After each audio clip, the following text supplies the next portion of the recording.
Okay, so traveling backwards in time is going to involve a time machine. And in order to create a time machine, we need to have a time field, which is contained within a time capsule with a time field generator, which is also linked to a feedback circuit, as the time machine must, instead of pushing time through the time field, push the time field through time, creating a time vortex. As the flow of time is interrupted, time machines create time lesions at their point of departure and arrival, and between these they leave a time path as they disrupt the flow of time, which also creates particles on the traveller itself, which create what's known as a time trace. Along this time path as the vessel travels, just like when a boat travels through water, we create a time wave ahead of the ship and a time wake in its wake. It is also possible when an item is launched through time, as it technically doesn't exist in space while travelling. An object can be put into a temporal orbit where it bounces between 2 points in time without actually appearing in either, basically being stuck between time. Now, travelling back in time is somewhat akin to travelling uphill, especially if you consider that time is personified as water. It's as if you're travelling uphill against a raging river. And so travelling backwards in time is a lot more difficult because time is already established, and so a new object appearing in the timeline will cause paradoxes and issues. Now, we see in the MCU one variant of how to deal with this is nexus points, as just like how individual decisions can branch off new realities, the appearance of a time traveller creates a new timeline, as that time traveller did not previously exist at that point in time. And so, as the MCU explains, if you travel into the past, that past is now your future, which can't change your past, which exists in the future from that point. And so a new branch must be created in order to preserve continuity and prevent paradoxes occurring. Now, we see that when time lesions are created by a time travel machine, eventually these lesions begin to break down and become what is known as a time fissure. And time fissures are notable in the fact that as they exude temporal energies, any living being that is in proximity to these will inevitably end up gaining some kind of psychic power, as we see happens in Doctor Who with the likes of Gwyneth near the space-time rift. And as we have covered in the previous episode, time travel via mental abilities is somewhat more tangible than physical time travel. The likes of what we see in the butterfly effect occurs, where a mind can travel back in time, suppresses the variant of the mind that exists in that time to preserve continuity, and alters the future. So when you travel back to the future, you have no idea what future you're going to based on the changes you have created. And so this version of travelling to the future that creates a whole new future when you arrive is fixed time travel. As we will see later, time bridges allow us to return to the same future that we were in, whereas this kind of time travel is literally just creating new branches every time we change something. And so it is possible with this kind of time travel that if a mind is left unanchored from its home time and its home time gets completely erased by the changes, that mind then becomes a sort of apparent being in the timeline, as they have no proper place, could inevitably end up lost outside of time, becoming something such as a mind parasite. Now, time fissures provide certain dangers with regards to the actual timeline, as we find that if a fissure leaks enough temporal energies, it can link to other time zones, and in actual fact can end up causing what's known as a time storm, where alternate events play out and then inevitably end up undoing themselves in a continuous cycle. We see this occur in a few fictional stories, most notably Groundhog Day, Donnie Darko, and the game Life is Strange, as we see one event is caused by a time traveller travelling back, and eventually it spirals off, causing catastrophic damage due to that person being saved when they should have died. And so the timeline, knowing that a death is a fixed point, unravels until such a time that the time storm is reversed. Now, when time fissures reach through time, their own time vortexes, it is possible that eventually these vortexes can meet up somewhere through time and create time rifts, allowing connections between 2 points of time. And when things are travelling through this, they can create time eddies. Much like an eddy in water, this seems to pull an item in for a brief period of time before they are reversed back to their own time. Now, when two places in time are linked via time travel with a continuous exchange between them, this creates a time bridge, which functions a lot differently to normal time travel. With the use of a time bridge, it's possible time travel can exist without causing a nexus bridge to be created. And if left unchecked, a time rift can inevitably cause a time shift, where 2 points in time end up crossing into the same time zone and effectively collide with each other, which creates a time shift, also known as a relative continuum displacement zone. Basically, time overrides itself from one of the time periods. Now, if a time vessel is travelling back in time, it is going to appear at a certain point in time when it leaves its time vortex. And we do know that this exact point has to exist when they appear. So if two time vessels attempt this on the exact same spot at the exact same time, the events would be catastrophic, creating what's known as a time ram. The two time ships cannot coexist in the same point of space and time, and so they collide and create a massive singularity and cancel each other out, effectively punching a hole in reality. Another curious time travel event that we see from Doctor Who is that a time ship, such as an advanced one like a TARDIS, can jump a time track while travelling. So the ship itself lands and the crew get to explore the area. However, they have not yet actually landed for some reason. Like, the entire environment is intangible to them for a small amount of time until the actual ship arrives. Now, as we learn from the MCU, still points in time appear to stop nexus branching from occurring. Essentially, if the time traveller travels to a period in time where there is no cause for them being there to cause any kind of interruption to the flow of time, then a branch will not be created. Examples of this are natural disasters that are catastrophic.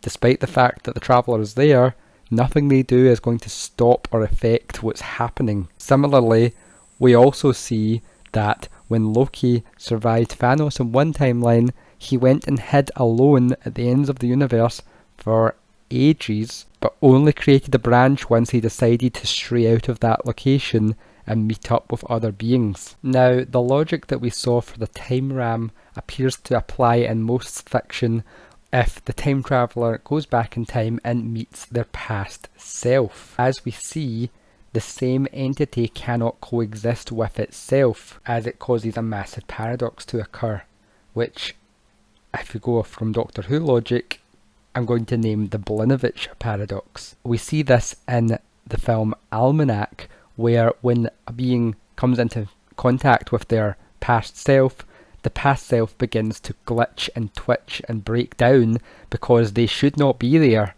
and then both get stuck in a sort of feedback loop until they're separated. Similarly, this happens in Time Cop, where if a being meets their past self, they end up imploding when they come into contact and basically wiping themselves out of time. They completely vanish from the timeline. Now, we see that in the Flash universe, however, the Flash does not time ram when he exits the time stream at the same point as a past version of himself, but instead replaces that past self, undoing his timeline.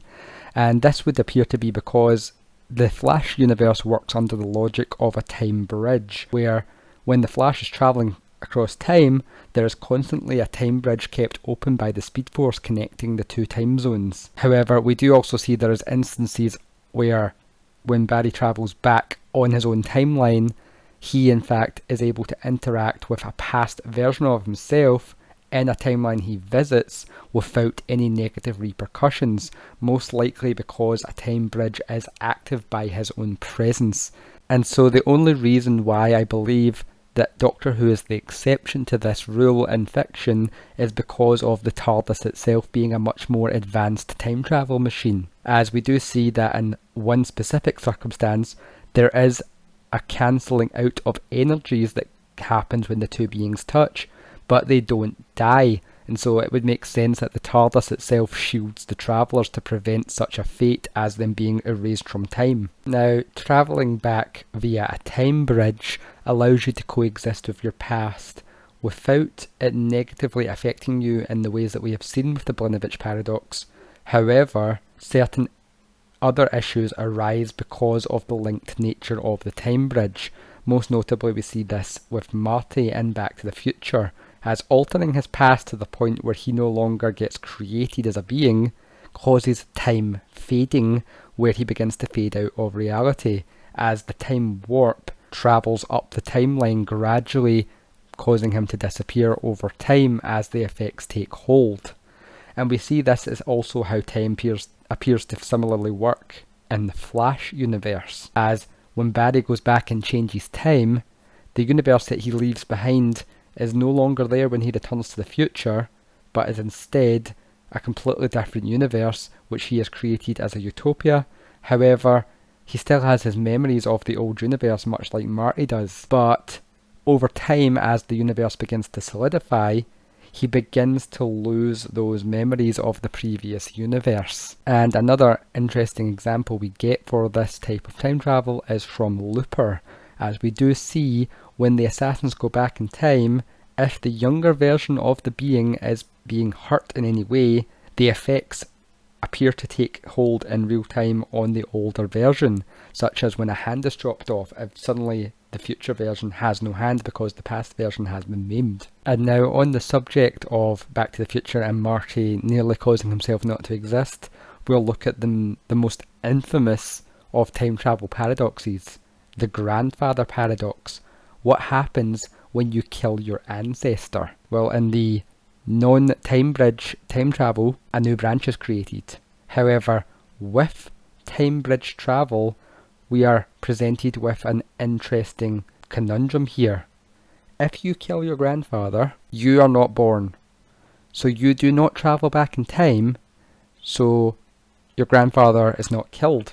So then he lives, so you are born, so you can travel back and cause it, which creates an endless looping of causality of will it or won't it, which leads to the creation of interstitial beings that exist between time. The next most infamous paradox is the bootstrap paradox, where travelling back in time in order to aid in events leads to a being having no origin, as if you send an object back in order for it to help in a situation, only for it then to be sent back later to help in the situation, the object itself ends up with no point of origin in time. It is eternally looped within those events, which is a major plot point in the Jack and Daxter game series, as well as multiple episodes of Doctor Who, as we find that time itself always wants to fix itself, so the bootstrap paradox is a way for time to stabilise itself against time travellers, creating destiny traps, like we see with Trenzalore.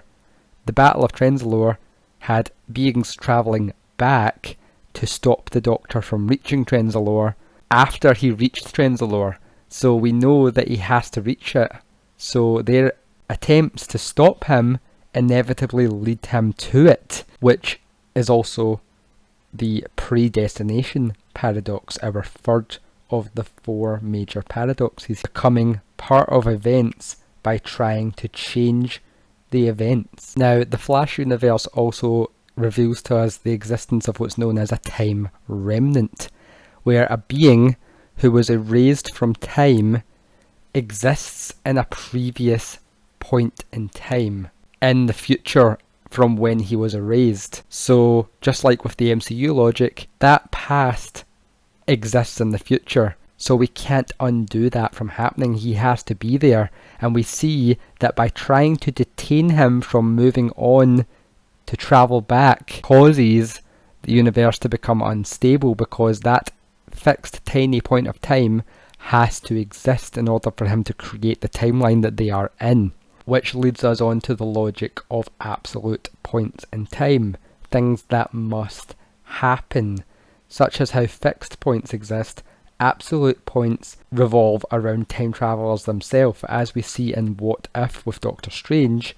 If an event leads to you becoming the Sorcerer Supreme and travelling back in time, you cannot go back in time and undo that event, because it is what led you to travelling back in the first place, and so causes time to disintegrate by undoing it. This is what is known as the Polchinski paradox, travelling back to negate the reason for travelling in the first place. And we also see that this exists most famously in an episode of Doctor Who, Father's Day, where by going back in time to witness her father's death, Rose wants to meet him but doesn't go through with it. So then, after that has occurred and they are in the events watching, she then decides, can we go back again? So reluctantly they go back, and this time she prevents his death. So that negates the whole point of her going back in the first place and basically causes a time shear.